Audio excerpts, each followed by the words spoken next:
So, good morning, good afternoon, good evening, ladies and gentlemen, and welcome to another episode of the Ask YP Now show. This is a show focusing on positive living, work-life balance, living with passion, and most importantly, making the world a better place. And of course, not forgetting success in life and business. And today we have with us, all the way from, which city are you from? New York, Larry? New York, New All York. the way from New York, okay. We've got Larry here with us. So, Larry, would you want in a couple of minutes just share with us, a bit about yourself, Larry? So I've been in the footwear industry for about 30 years, and I've transferred from my footwear life to coaching and helping small businesses life. I've worked in small businesses. I've owned and operated them over the 30 years, and I've done it globally, working in Asia, working in the US, working in Europe.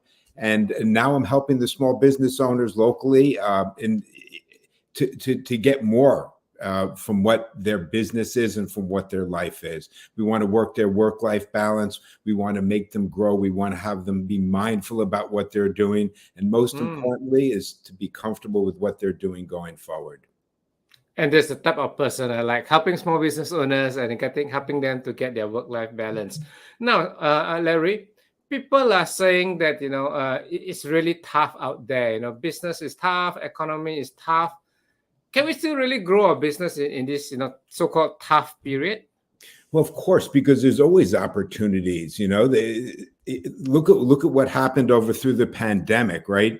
We basically closed down, but there were so many businesses that thrived. And it's sort of the same theory where you're able to do with what is there. There is opportunity. We just have to find out what it is. We lose something, but we also are going to gain something. So I remember you mentioning that you came from the footwear business. I'm sure you heard of the story, isn't it? About a 2 footwear salesperson. Yeah. Shoes is a wonderful industry. It treated me well for many, many moons. And now I'm helping people. Yeah. So the story I was alluding to was, there's 2 shoe salesmen going to a village, somewhere where nobody wears shoes, right? You remember that one?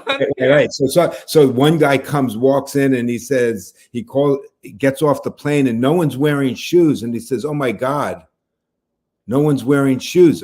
I'm coming home." Another shoe salesman comes later on.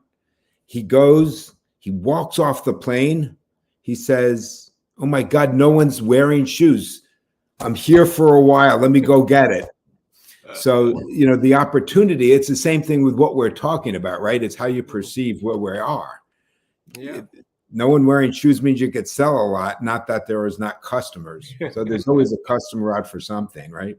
That's right, Larry. And I'm sure that you were the second salesman. I have been. So good, Larry. Like right now, you say that yes, there is an opportunity, to grow the business in the current economic climate. So what do you think? What do you think are the most important factors, to be able to thrive, to do well in our current situation? How do we go out and grab opportunities? Yeah. So it's a great question. So what I actually work with my clients on is to first take a look at where they are and to do a SWOT and to say, what are my strengths and what are my weaknesses and how am I positioned? And then how do I perceive the marketplace and what do I see externally with the opportunity and threats? And then you position yourself to say, okay, I'm strong in this discipline, or I'm strong in this. This is my good point of difference. And this is the opportunity. So let's grab it. Or, oh my God, if I had a better seller, or if I had a better operation, or if I had some other component, you go get that component and then grab the opportunity.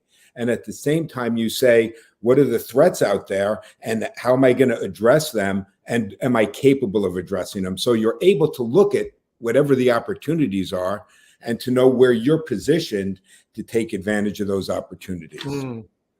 So, the SWOT analysis has been around for some time. I'm just curious, what do you think? So this is a wild guess. How many percentage of business owners you reckon actually sit down and do a proper SWOT analysis of their business? Oh, 5%, probably 5 or 10%. 10%? Yeah, maybe that's 5%. I don't think it's a lot.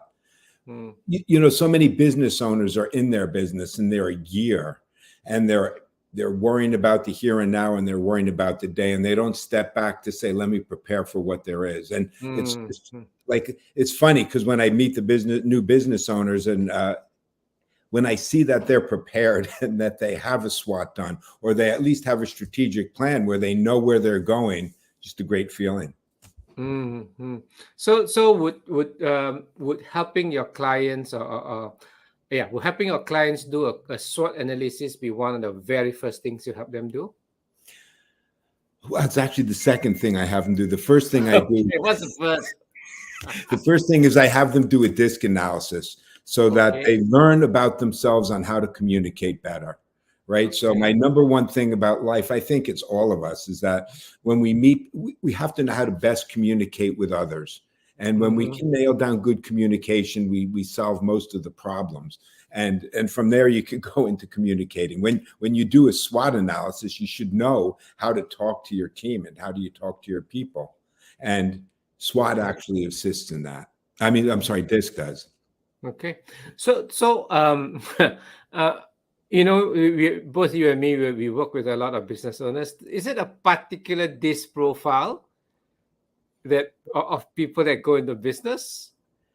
I think there are more DI, either D or I's, right? So there are people who are more domineering and more power oriented, or more people who are social and influential and persuade. And they're more apt to go out there and have a lot of optimism. Really, it's okay. And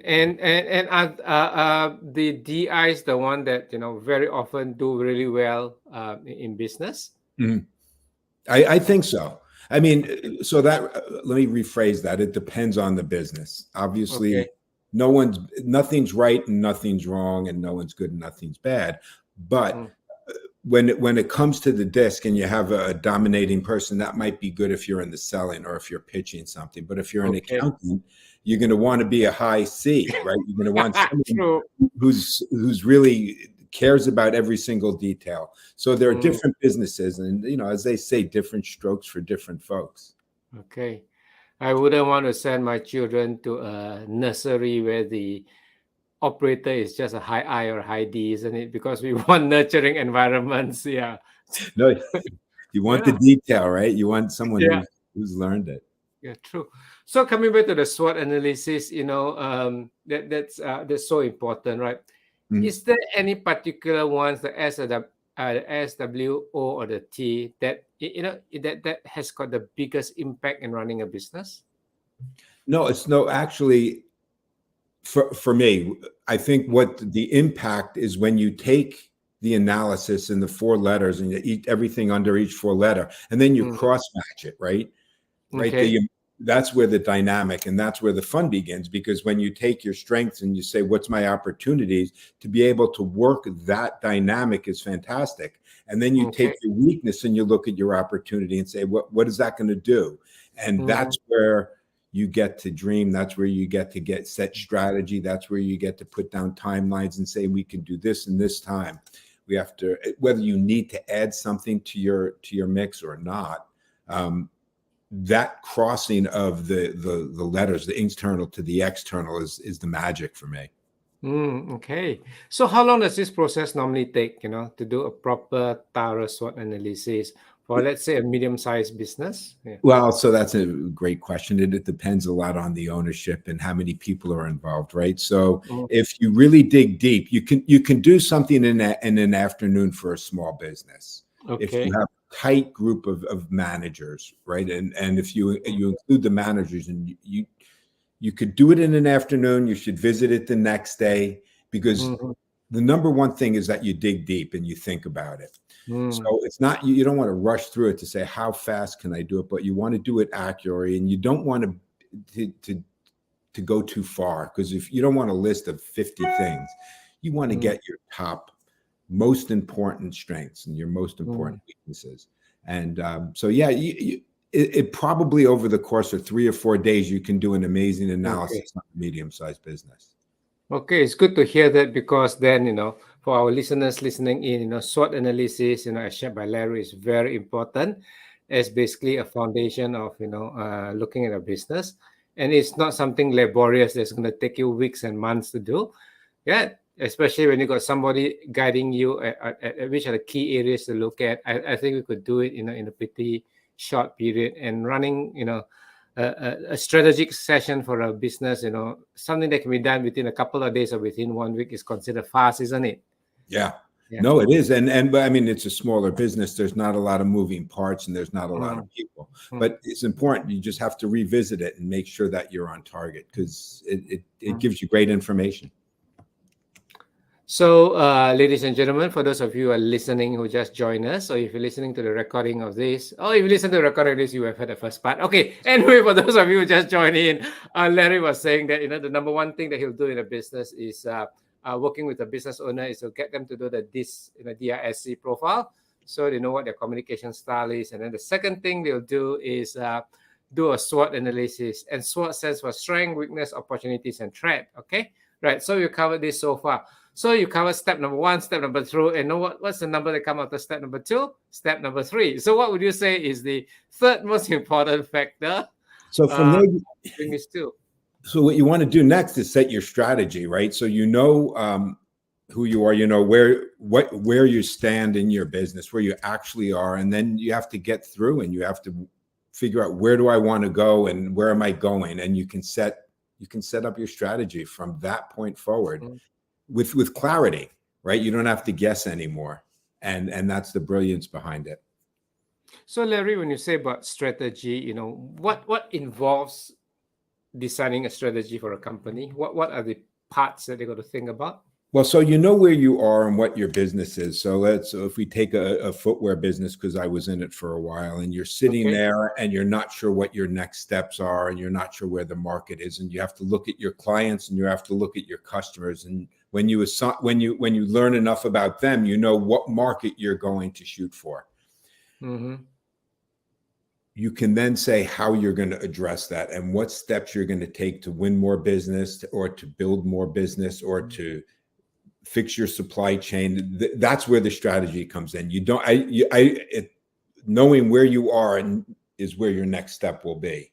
If you have the clients and you can't fulfill it and you have to fix your supply chain and your production, then that's where you put your effort. And conversely, if you have the product and you have everything rolling, but you need more sales, then to address the selling and the marketing. So that's where you can then choose the direction where you put your energy. That's really, really very good advice, Larry. Sometimes they say that, every problem in life starts with a good idea. Have you heard that saying before? Yes, of course. Yeah, and many people start their, better not say many. There are some business owners that start their business based on a good idea. They think that it's a good idea to do this. They think it's a good idea to do that. And gee, how that hurts. And do you know that I've got the authority to say that? You know why I've got the authority to say that? Tell me. I've done that myself. I remember those days, in my younger days, when I started a what do you call that? Petrol additive, business. Sure. A friend, it was a good idea. His brother is the manufacturer, and guess what? Within 6 months, I had my kitchen and my dining room filled to the roof with boxes and boxes of the products that didn't move, because I thought it was a good idea. Right. No, it's true. And it's funny, because even sometimes you see businesses that have been able to stabilize with a good idea that hasn't grown, it hasn't closed, and they're stuck in this this area where they don't know what to do, but they had a good idea and it feels good and it sort of works. Very interesting. That's why it's important to think things through, and where needed, get a coach, business coach, to get them to set the what do you call that? Set the strategy and get the milestones, fixed. Yeah. Correct. You got to get your next steps in place. No question about it. Okay. So the next one I'm going to ask you is this, okay? Earlier on, we talked about mindset, right? Remember the two shoe salesmen, a salesperson, okay? Yeah. Be gender neutral, okay? You got a two salesperson there, different mindset, different results, right? So how important is mindset in getting success in business? It's a great question, YP. It's why I start with DISC. So the DISC report that I do tells you how you are and why you're that way. And why do I start there? I start there because your mindset matters. How you speak to people, how you address anything in your life determines how you're going to do in your business. And if you're in the right mindset of understanding others and knowing what's next and how to best talk to people and to help motivate those people, your chances of success are just exponentially better. Without good communication, without thinking before you do, it's a lot more challenging. So from your experience, Larry, what's the biggest mindset roadblock or obstacle that stop people from getting to where they should be or where they deserve to be? Okay, right. So that's so good. The biggest mindset is not believing in themselves. Is imposter syndrome, is not taking a step because they're waiting for something. I have a client who said, I'm going to do that, but first I need to make sure. What do you need to make sure? You don't need to make sure. You understand what you need to do. You have to take that next step. Little baby steps. Just get some motion going.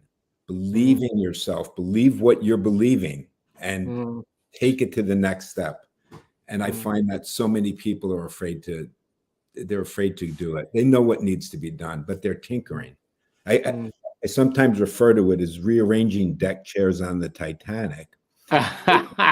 You're doing busy work instead of work that's going to move you to where you need to go, which is why the whole process of strategy is important. What activities should you do to bring you there? So if that fear is the biggest roadblock, how would you how would you actually advise a client, or how will you get them to overcome those roadblocks? Well, so all the roadblocks are more imagined than they are real, and it's I probe and ask questions. I try to figure out what their fear is and why they're stopping, and then you enroll them in the possibilities, because that's what it is. They understand where they want to go, and there's no way to go forward. You're going to fail sometimes, right? So right, you just have to do it. If you don't do it, you'll be nowhere. Please. So Larry, you've identified the fear of of being not good enough as one of the limiting beliefs or the roadblock. Okay, are there any common fears that you come across that stops people from progressing? They don't think they're good enough. They don't think they're perfect. They want to be perfect. People want to be perfect, and I explain that it's progress, not perfection, that moves you forward, right? You can't. Why do you want to be perfect? I mean, I get why you want to be perfect. Let me rephrase that. You're never going to be perfect. You can always be a little iteration better. There are certain times you just have to do. You have to do more than nothing. That's my new thing. You got to do more than nothing. Okay. You know what I laughed just now, because it reminds me of one of the largest corporations on earth, Microsoft. Every time they do a Windows release, you reckon that is a perfect product? No. Definitely not. They just sell it, and then you sell you patch after patch after patch, Yeah. So it's always fixing it on the go, isn't it? So I think, if Microsoft can do that, why can't the rest of us? No, it's true. Everyone does it. There are updates and bugs and glitches and whatever you want to call it. But we're making progress the whole time. Rarely. There's one guy, Sorry, Larry. Rarely do you go backwards when you go forward. Yep. So based on that Microsoft story, I got a friend who told me, YP, you should practice the 90-90-100 principle. So I asked him, what's the 90-90-100 principle? Well, when your product is 90% ready, go release it. And then spend the next 90 days try to get it, fixing it to get it to the 100%. Right. Yeah. That's great. Yeah. But it's true, right? And it's progress. Microsoft's done pretty well. Because sometimes, whatever business we're in, we need the real field testing, isn't it?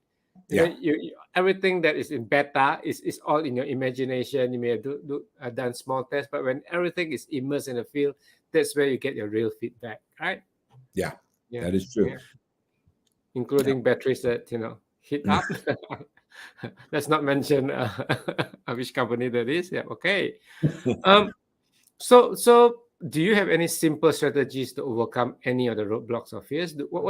How do you actually advise your clients? What do you tell them to do? It's fine. The strategy should just do it. It's almost, you have to do something. You have to, what you have to do. You have to take one baby step. I mean, it's almost, if they don't do it, then they're not doing it, right? And that's where do more than nothing comes in. You can't set yourself on a path and not take a step. And it's the strategy is quite simple of saying, if you want to get there and that's your North Star, you need it's quite simple, actually. It takes more talking than it does strategy for them to get and believe. I believe, right? You use the word, do more than nothing a lot. Why is that phrase important to you? Because we have to, right? This is when people have the mindset that they can't do something. They have to take the first step. The seller who's afraid to make that cold call. How do you make the cold call? You have to do more than nothing. You have to pick up the phone. Okay, now I have the phone. What am I going to do? You dial the phone. Okay. So now you've done more than nothing to get to where you need to go. If any time that you have a fear, you have to realize that you have to do more than nothing to overcome that fear. If you just sit there and stare at it, nothing will change. You won't change. Is that going to be a title of a book or something that you're going to do? Actually, it's going to be, how did you know? It will be a title of a book. I've started, and it just makes sense. We need to do more than nothing to be to do anything. And I like that title, "Do More Than Nothing," because it's something along the concept of Nike's "Just Do It," because do more than nothing. It is so simple, and it's so I would say it's so simple and it's so true. Right. I was going to ask you. You're a serial entrepreneur. You have to you take the step, right? How do you eat an elephant one bite at a time? If you just stare at it, it'll never get anywhere. Larry, I'm just going to be a bit cheeky, in a sense, there's now a vegan version of that. Which one? A vegan version of your elephant story. How do you eat a giant pumpkin? How do you eat a giant pumpkin? You cut it into slices, and then you cut it into smaller bits, and you eat it one bite at a time. Why I brought up the story is because once I was doing like you give the example, and somebody say, "I'm a vegan. I'll never eat an elephant." So from then on, I started to say, "How do you eat a giant pumpkin?" Oh, that's brilliant. That's great. Yeah. So you got to learn. Basically, you do a lot of training and workshops. Sometimes you got to be nowadays. I guess in the modern world, people have got different values. And I was actually in a 2-day conference I attended. So this guy, he's been about 30 over years in the training industry. He's from Greece and one of the most sought after, I would say, corporate trainer. And he was just sharing us that his clients are the what do you call that, the top 100 companies. And he was saying that the millennials, the younger generation, they are not so much focused about the bottom line, the KPIs. Right. But they are much more focused about the values. It's when they want to work for a company, they don't want to know how much profit the company makes, but they want to know whether what's the carbon footprint, what's the company's core values, what's whether there's gender equality, is there an equal opportunity workplace, do you have mental health safety, and so on. So, and this is in the largest corporations in the US. It's in the smallest ones too. The ESG movement is huge, right now. What's the ESG? What's the? I guess it's ecology, social social governance, where the corporations are being measured by their Mm-hmm. by their social footprint and how that Mm-hmm. looks. And there's an irony between shareholder value and then the cultural issues that we have.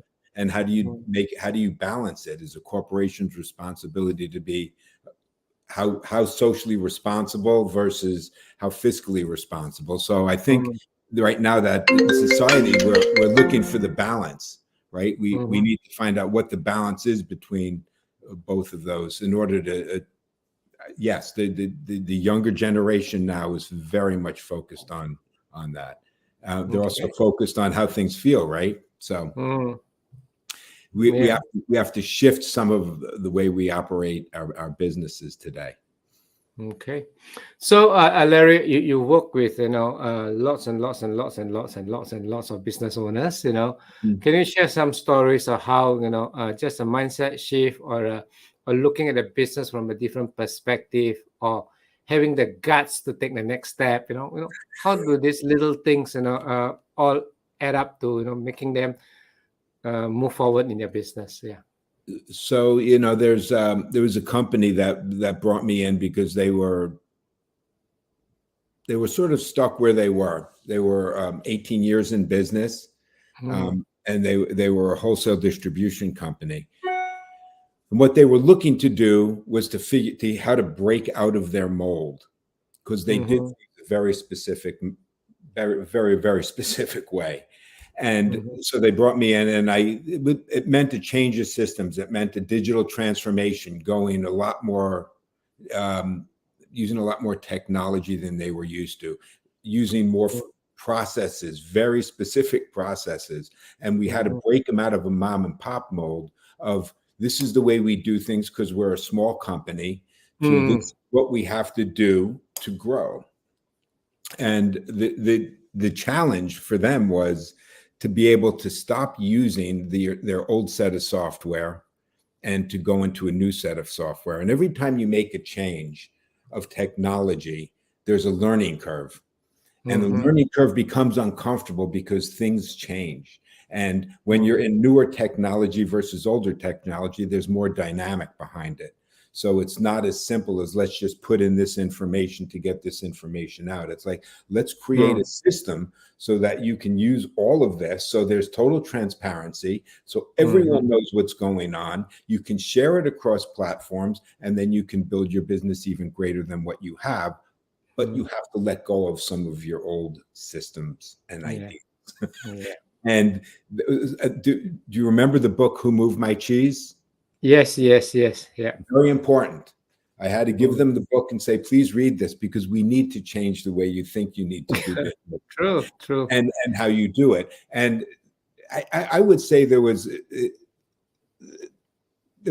some jousting back and forth in order to get the proper movement.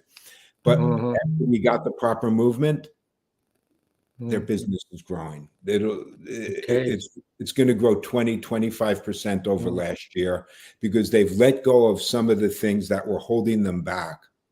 And I can't get too specific with it because it's fresh, but they're able to now use technology to grow their business. They don't have to touch everything. They don't have to do everything. And it's hard to let go. Business owners, as you know, it's their baby. Yeah. And they've been nursing their baby for 18 years, and they don't want to let it go. But when they do, and now they see the opportunities, I bet next year they're going to another 25% increase. Okay, wow, that's very significant. It's significant. I think the last 2.5 years with the COVID pandemic and so on, it's really shaken up a lot of business owners, isn't it? Oh my God. Yeah. Yes, they really have got to pivot towards the digital way, the delivery system, and I think that's one area you're very strong in, the supply chain. All this has got to be major rethinking about the processes, right? Oh, major rethinking. There's I have one business that doesn't know how to plan its inventory, because they don't know if a container is going to come in 60 days or 120 days. Okay. And that's significant, right? When you're in happens to be a shoe company. And when you're in the shoe business, the shoes are perishable. The fashion goes in, the fashion goes out. And if you miss the season, people expect it to be on sale. People don't buy a fall boot in the springtime. So if you miss the delivery cycle, it's a big hurt. And it does take a lot of transformation.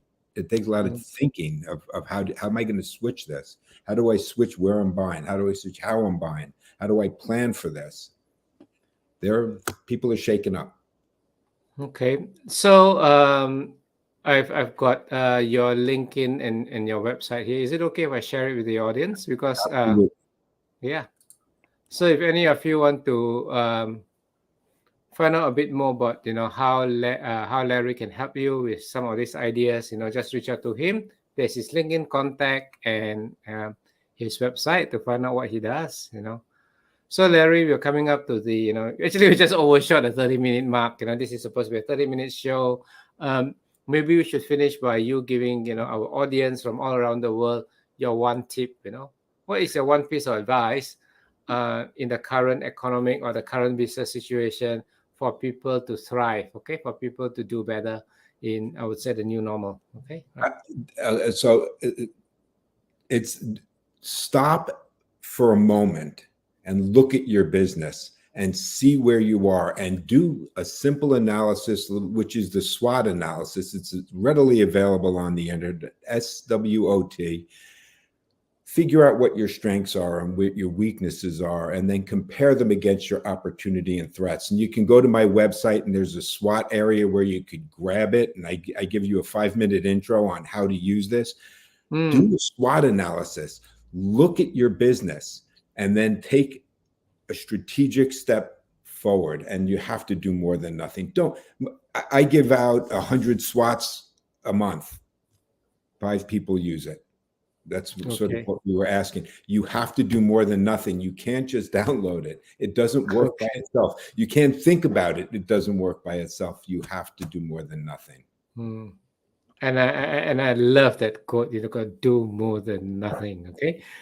Right. So with this, we thank everybody for listening in, and want to say thank you. So Larry has gifted you with his tool, the SWOT analysis, and the instructions how to do it. Make sure you go to his website, go download the SWOT analysis, and most importantly, use it.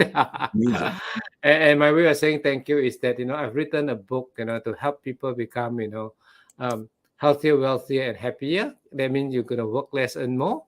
And I'm not asking you to go to Amazon to buy the book because it's actually an Amazon bestseller. But I say go to this link, and you're gonna have a downloadable version of this book. Right. As you look at it, just take out your handphone and take a picture of this link. I'm just going to put back Aaron's one just in case you missed it. I'm going to put back Aaron's link, take a photo of it, and get hold of Aaron. Right. So this is how you're going to get a free copy of my book, and this is how you're going to be able to get in touch with Aaron. Okay.